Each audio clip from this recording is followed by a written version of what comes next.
if my electronics will cooperate.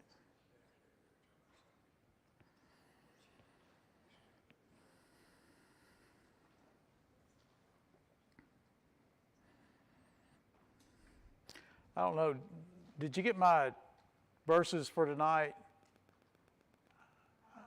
Did you get my verses for tonight? Okay, that's fine. I emailed them earlier. I didn't know if they came through or not.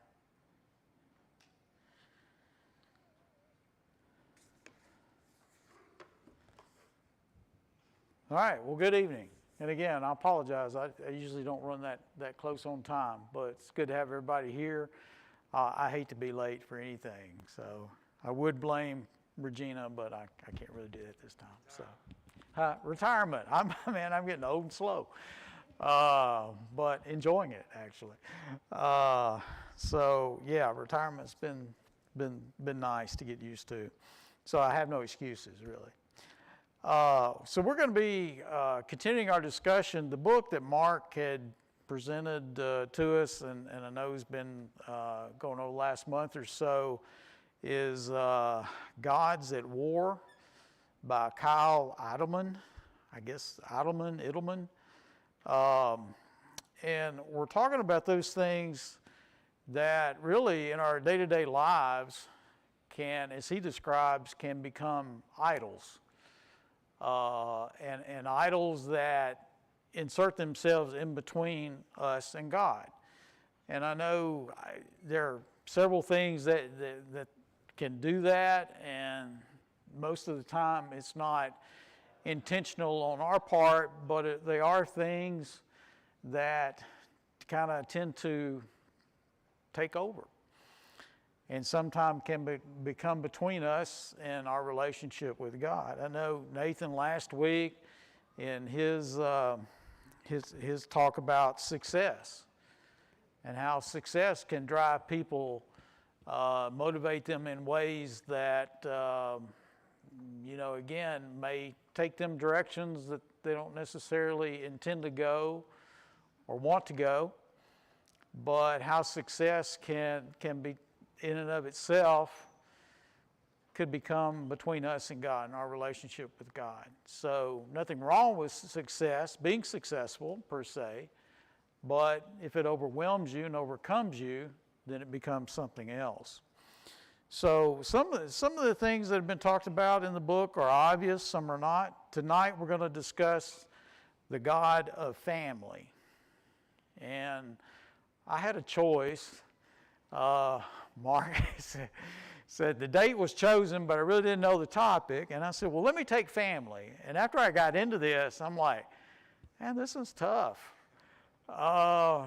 Because I, really prior to kind of reading this author's take on how family can become an idol, and to the point where it takes away from our relationship with God, I don't know that I really thought about it that way.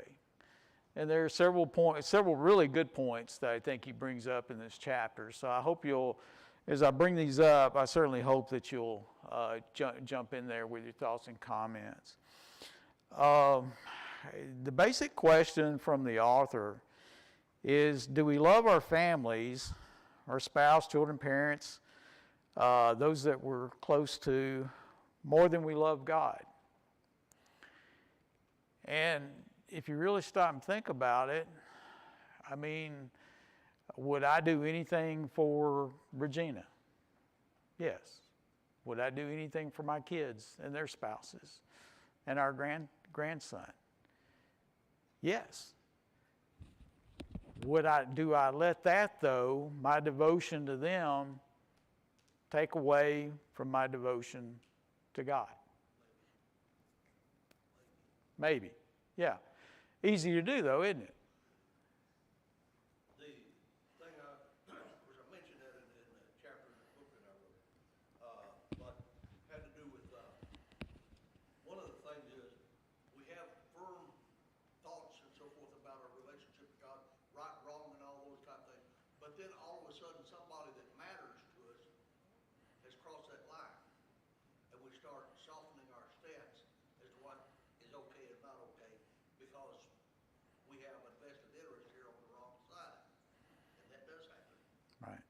Right, yeah, that's an excellent point, and that's one of the points that he makes here.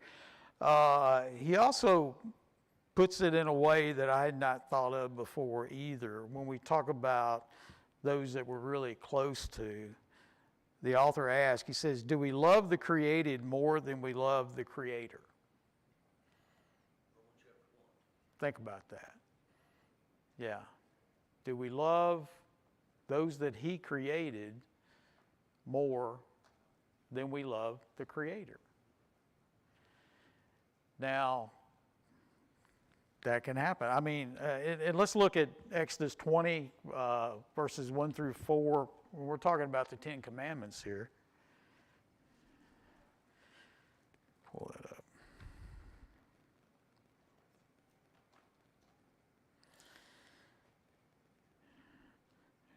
And we know that God tells us in Exodus 20, he said, I am the Lord your God who brought you out of the land of Egypt, out of the house of bondage. You shall have no other gods before me. That's about as clear as it can be. You shall not make for yourself a carved image, any likeness of anything that is in heaven above, or that is in the earth beneath, or that is in the water under the earth. You shall not bow down to them nor serve them, for I, the Lord your God, am a jealous God, visiting the iniquity of the fathers upon the children to the third and fourth generations of those who hate me, but showing mercy to thousands to those who keep my commandments. You shall not take the name of the Lord your God in vain, for the Lord will not hold him guiltless who takes his name in vain. He says, remember the Sabbath. I'm going to go on down here just a little bit. Then we get to verse 12. He says, honor your father and your mother, that your days may be long upon the land which the Lord your God is giving you. Okay? So clearly, it's stated here in the Ten Commandments that God is first. That he is a jealous God, and he demands that we worship him. We worship God. Do we worship our families? Do we worship our spouses? Do we worship our children, our parents?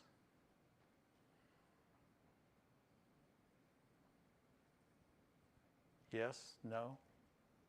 Can we get to that point where we insert them in that place where God should occupy our hearts? I mean, it's an interesting question. It's an interesting dilemma that the author is cautioning us against. Let's say you have a child that you're particularly close to, and they can't do anything wrong. And all your activities are around that particular child. Or maybe it's your spouse. You do anything in the world for your spouse. And suddenly it's, all your attention is focused on them as opposed to God. And where does that put God?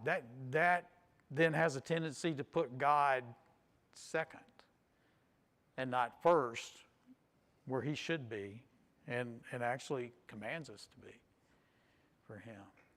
Does that make sense? Man, y'all, I'm getting some looks. But again, when you really kind of boil it down and think about it, it's a almost troubling question in some way, or at least it is to me. Turn to Matthew 22, verses 34 through 40.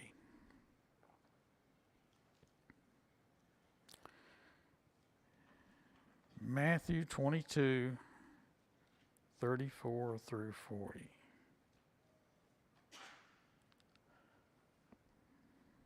Get there. Okay. Jesus says, here's this thing that we certainly referred to as the greatest commandment.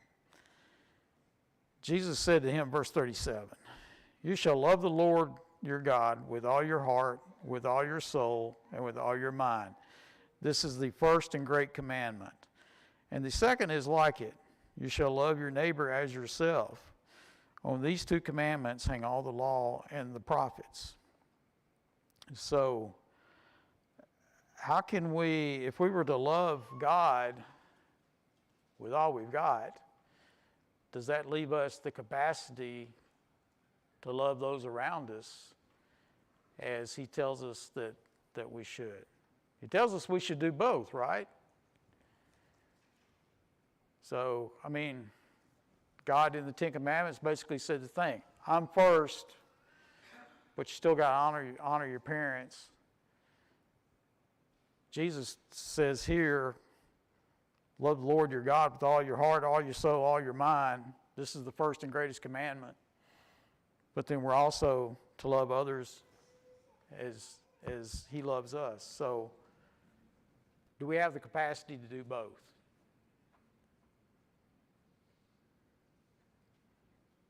Yes.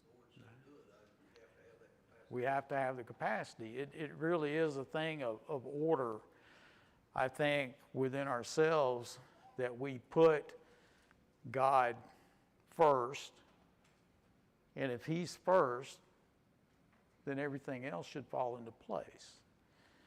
But if we get out of order, is where the author cautions us about putting, as he refers to as idols, in front of God.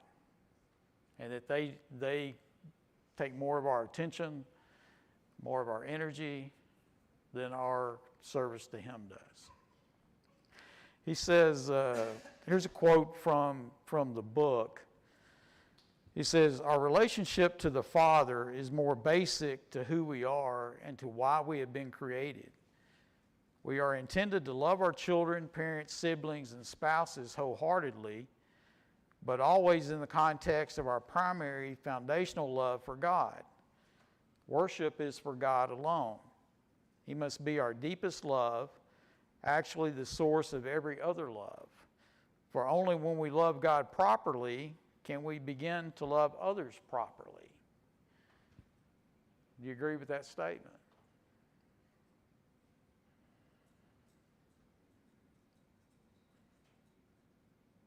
Anybody? We're going to get... Sometimes, kind of, to go back to what Cliff was talking about earlier, I think at some points we confuse our love for other people. You know, if it is a situation where it's a family member, a child, a spouse, a close friend that has gone off in a direction they don't need to go off, and we excuse it, if we're really honest with ourselves, we're afraid of damaging that relationship and not having that there. So I think we've got to go back to other parts of what he's talked about, and are we really looking at our family? Or are we really looking at ourselves and not wanting to lose that thing? Are we valuing that relationship more than we're valuing the relationship that we've got with God? You know, Mason's got a couple of more years and he's out of the house. 2 more years and you're gone. But let's say that in a couple more years he's gone out and he's started his life, and he begins to stray away from the things that we've tried to teach him. That's got to be a difficult thing to go to him, and at that point he's going to be a grown man. I can't tell him what to do, but I can certainly say, son, I see you doing these things, and that's not the way you were taught. That's got to be hard to do, because do I really want to risk that relationship that I have with him? God says you do. And if you truly do love someone, why in the world would you let them continue to go off on a path that's going to lead to their being lost from the salvation of God? So I think in looking at how we deal with our family, how we deal with our relationships, I do think we have to look back some, like I said, are we afraid of hurting their feelings? Am I really afraid of hurting Mason's feelings, or am I afraid of him not wanting to talk to me ever again? Yeah. Yeah, Nate. The verse, some people get upset about the verse where Jesus, is talking about about his mother and his siblings, and they almost see that as disrespectful. Well, he obviously loved his mother. I mean, he that's pretty clear. But at the same time, what if your mother doesn't believe, the truth? What if your siblings don't believe the truth? And he was making a statement that, ultimately it's about the Father, God the Father, and sometimes obviously those are the most important relationships, in this life. But we have to be careful that those aren't the only relationship, and so. I think when you look deeper, he in no way meant that he didn't love his biological family, but that wasn't the first priority. Right. And and you're right in line with what he's talking about here. It's that it's keeping the proper order and perspective and who's first, and if that's where it needs to be or where it should be, then everything else should come naturally. And loving our spouses, loving our children, loving our parents should just be a natural thing. If we love God, understand the love he has for us, and if we love him in the way that we should, then all the others should come from that. So let me, and Jason, to your point, the author makes a comment. I was going to use this a little bit later, but he says, God's greatest gifts are also his greatest test. The more beautiful a thing is, the more capacity it has to become an idol. The more I fear losing it, the more I'm likely to worship it. Think about that. The more I fear losing something, the more likely I am to worship it. Can you love the gift in such a way that it makes you love the giver all the more? Do we truly, if I love my family the way I should, and the way I do, hopefully that's the way it should, does that create a greater love and appreciation in me for God because he blessed me with them? Rather than me going, yeah, I do anything for my wife, and nobody's going to stand in my way, and even God's not going to get in my way. That's a wrong perspective. But if I love them the way I should, it should be because I love God the way I should, and not get that out of order. One verse, Luke 14:26. And Nathan, this is where I thought you were going to go. If anyone comes, this is Christ, if anyone comes to me and does not hate his father, mother, wife, and children, brothers and sisters, yes, his own life also, he cannot be my disciple. Does that verse make you uncomfortable? When you started talking, that's the verse I turned to. And what's really interesting about that is the verse right before that. It says, large crowds were traveling with Jesus. And every time I read that statement, and this one, there's another one like it in John 6, where Jesus says, there's a big crowd, and he says something, and everybody's going, what in the world did you say that for? I think about when I was younger and fitter and played football in high school, we had two-a-days. And, you'd have to be there at 6 o'clock in the morning and then come back in the afternoon, and and I was thinking, you'd always think, why in the world do we do that?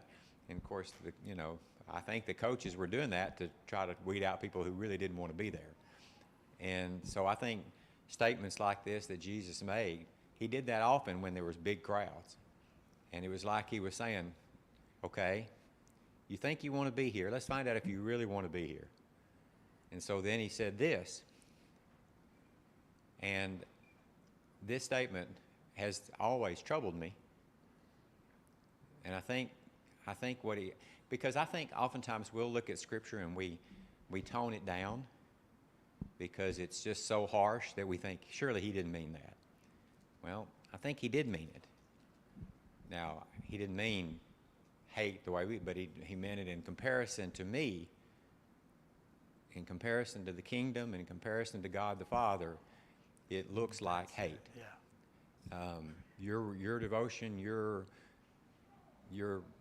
love for God and his kingdom, everything else compared to that is going to look like hate.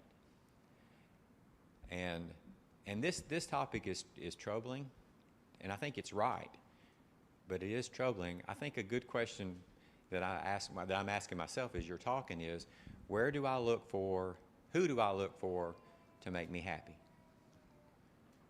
And that answer is challenging for me, because my source of happiness is my wife. And should your primary source of happiness be God and his kingdom or your family? I don't know. Yeah. No, and there, you framed that perfectly. I mean, therein lies the dilemma that we have. Yes, Cliff? The verbiage, if anyone comes to me, if anyone implies a direction that people are taking their lives. And it says there, basically, if you're not willing to leave what you were, what that was, those other things that were important behind in your pursuit of following God, then you don't really love God. Yeah, again, it's kind of like who comes first?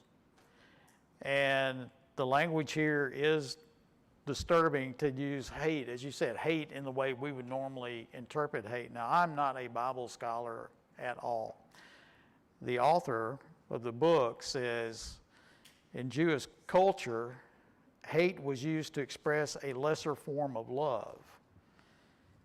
And he says the New Living Translation gets the idea of this verse when it says you must hate everyone else by comparison. So, hate being love them less than that love we have for God. Now, that's kind of the way I take what he's saying there, and I kind of get that from this, after reading that. And again, essentially what you said too, Mark, is it's not hate like, I don't want to be around you, but it would be a lesser love than what we should have for God. Nathan, you had? I think it's hard for us to understand, number one, because of our culture. And a lot of us in the United States, are Christian and, Christian religion. But for instance, one time this guy came and spoke at Freed that grew up in a Muslim family, and talked about that his father was the leader of the town they were in. He started a World Bible School and studied that, but he couldn't tell his dad about it. Ended up sneaking off, got baptized, still couldn't tell his dad, so he hid the stuff under his bed, and ended up his dad found it. Well, his dad chained him to a pole in the yard, basically to send a message to everybody else, as this is what happens if you choose to leave, our religion. Was finally able to escape. His father sent someone out basically to kill him. They ran into him, I guess clipped him basically with a vehicle, thought they had killed him. Somebody found him, they got him out of that part of Nigeria, ended up going to the school there in Jos, and then they ended up sending him to Freed. Anyway, it was a great, and I was just like, man, that is crazy. But to think about, like, he can't go back and see his family, some Jewish, again, more Orthodox, they would take your stuff and put it, in the street and burn it, and you never existed. I mean, we don't, at least most places in the United States, like, we don't deal with it to that extent. But that's a pretty serious decision when you make that. And so, the verse I was referencing earlier even goes further, and it says values those things like more than your own life. Well, what do you value more than your own life? And so, he's pretty serious. I mean, I think he's trying to get a point across, but I think sometimes because of where we live and because of, I don't know that most of us have faced that firsthand, like having to really make Right. that decision. Yeah, right. But the individual that you're referring to, obviously, God had that central spot in that person's heart. Because I don't know, I'm speculating, did he, the guy that became a Christian, did he hate his parents? Was it hate? I don't know if. Hate it the way we think of hate, but Obviously, his it loved parents. him enough, he was willing to give up what he felt was, his salvation for them. Right. So, and I think that's the point, and that's a great real world example. But you're right, we typically don't run into that to where it drives us to that point. But Christ's point here is, I'm first, and then everything else is at another level. Yes. Here in the States, we do see this happen. I think we just don't realize it's happening. So 2 specific examples that I was growing up with was a family who dad was an elder, mom taught Bible class, had 3 kids that were raised in the church and had all become Christians, and little by little the kids started falling away. And what ended up happening was mom saw what they were doing and wanted to hang out with her kids and didn't want to be separated from her kids, so she kind of started accepting the drinking and then the hanging out, on Sunday afternoons and then Sunday mornings, and slowly she was pulled away, and eventually they ended up having to get divorced because they had such strongly different beliefs. And that to me was the kids pulling their mother away because she wasn't willing to not accept what they were doing. And that's the type of example the author uses in this chapter, that we can get so involved in our children's lives to some degree that they end up replacing the other relationships that should be first. And the big relationship being that one with God. If it cost her husband, cost her family, but it also cost her,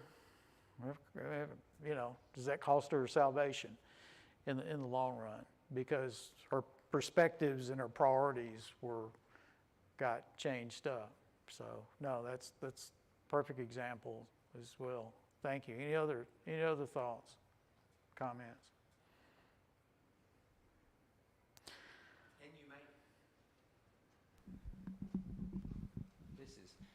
This example Lisa gave is real powerful, and I think is a good example. But can you be both faithful as a husband and wife and still have this as a problem where one or the other or both puts, you'd never say it, but puts the relationship as a husband or a wife above the relationship to the church or to God the Father.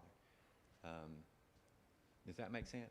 Yeah, I think he uses the illustration in this chapter about a husband being so dedicated to the wife that God eventually gets lost.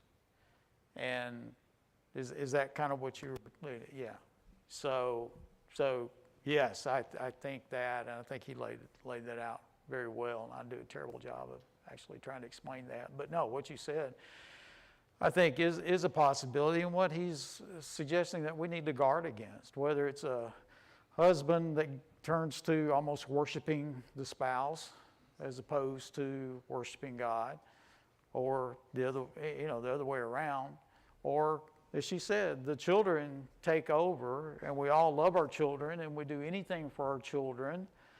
But part of being a parent is also guiding them in instruction, and not, it's, you know, as my children have gotten older, my relationship with them, which I'm not telling them what to do. They're in their 30s. You know, they have their own families. I'm not dad. I'm not, I'm not around them as much as I'd like to be, but, you know, what's that? Responsibility change, yes. They have, the responsibility is on them. Do I still have responsibility for them? Yes, I believe so. But my relationship is in a different mode than what it was no, don't do that, don't do that. You can't do that. You need to do this and all that kind of stuff. Hopefully, most of that was instilled in them to where they carry that with them. But you know, it is different. Now, if I was up in everything they did now, you know, is that going to take away from me and take me away from Regina, take me away from things I need to be paying attention to, take me away from God? Possibility that could happen. But that's not, they got to live their lives and, you know, hopefully doing the right things. And I trust them to do that. But I think when the kids leave us, that we could take the role more of the father would in the story of the prodigal son. If we see our children doing something they shouldn't be doing,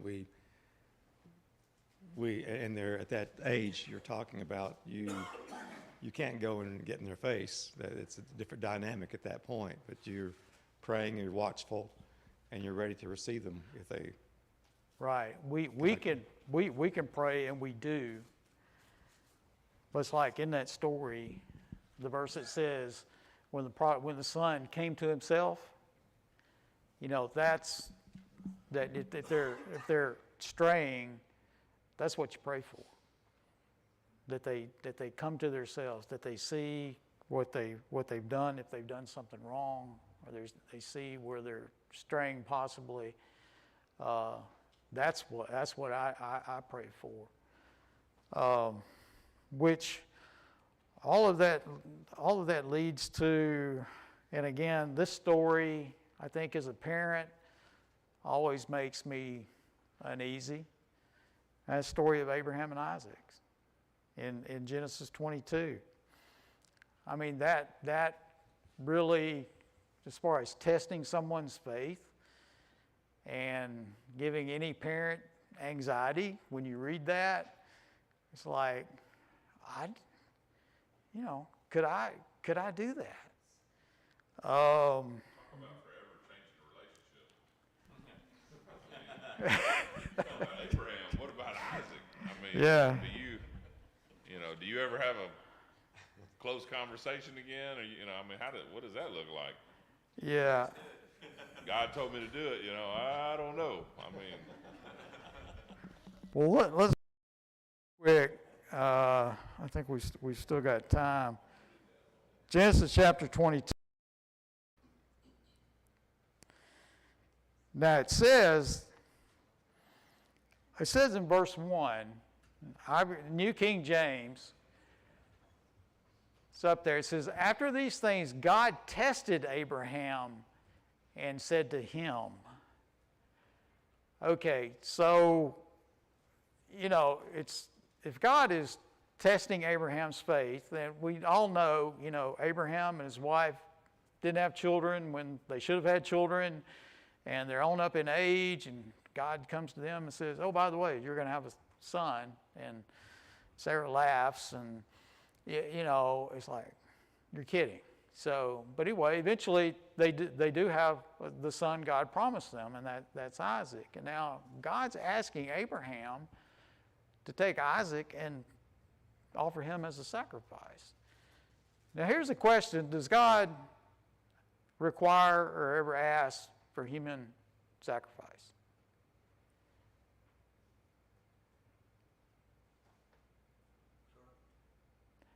Has God, in the scriptures, has God ever required or asked for a human sacrifice?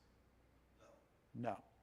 That's No, he pretty much gets that when he talks about passing through fire, Molech, and that other stuff. yeah. So, you know, we have the advantage. It's like Job. It's like reading the book of Job. We have the advantage. We know the end. God's not testing Job, but he has enough faith in Job to tell Satan, you test you test Job. I had some interesting thoughts and discussions about this very thing here that was thrown at me back in the late 80s and early 90s, because as he's about to make that sacrifice, verse 12, he says, don't lay your hands on him, for now I know that you have the proper respect or love, fear for the Lord. And the question that folks ask me, did God not know before? Well, this thing starts out with the fact that it says it's going to test him, you know. A test is to see what's going to happen, right? I don't think it was a matter of God not knowing. But sometimes I think we have to make up our minds ourselves. And Abraham, it's very possible that Abraham had to come a decision whether he did that more that loved God more than son or not. And that might have been the reason it was written as a test. And as this verse that I just read, verse 12, was put in there, was God wanted Abraham to finally get off the fence and make his decision, to commit yes for me or not for me. Do you love that boy more than me, or do you love me the most? You're going to have to make up your mind, Abraham. Right. Now, I don't know that that's what that was talking about, but it's something that occurred to me.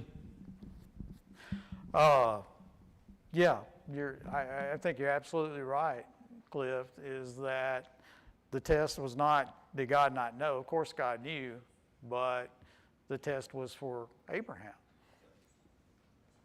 Yes, Butch?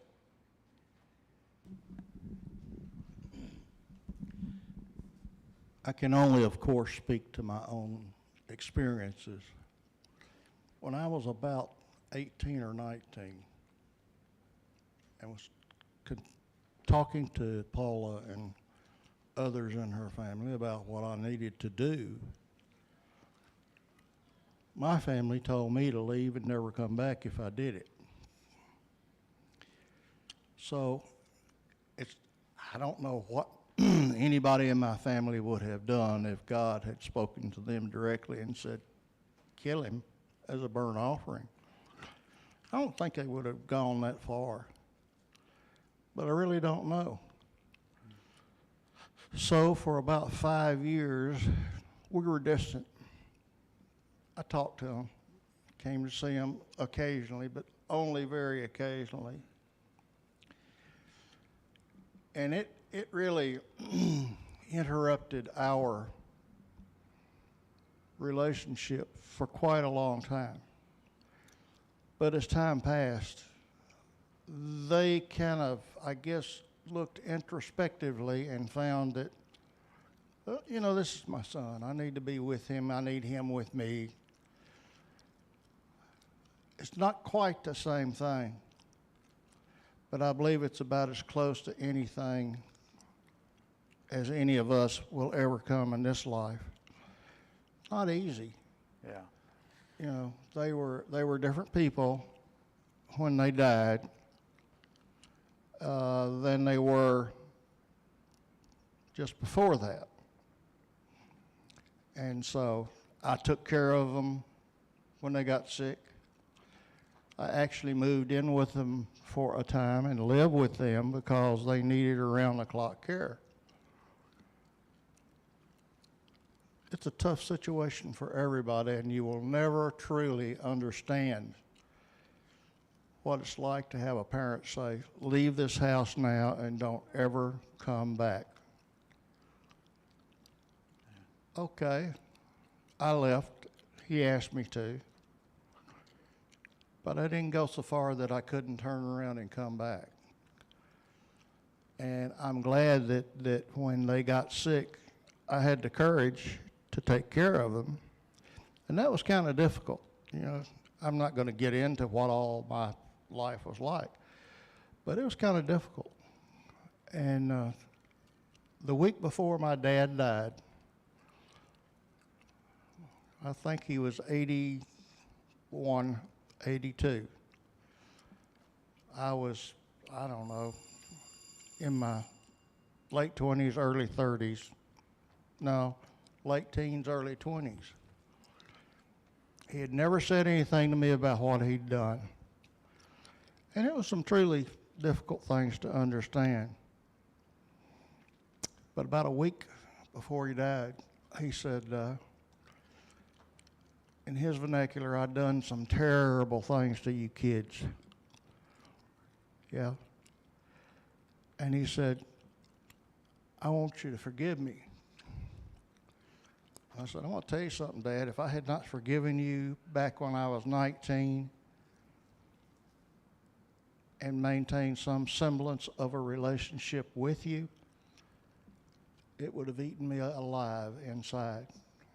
So I decided I'll forgive you now, even though you've not asked for it. And that's when I was 19, 20 years old.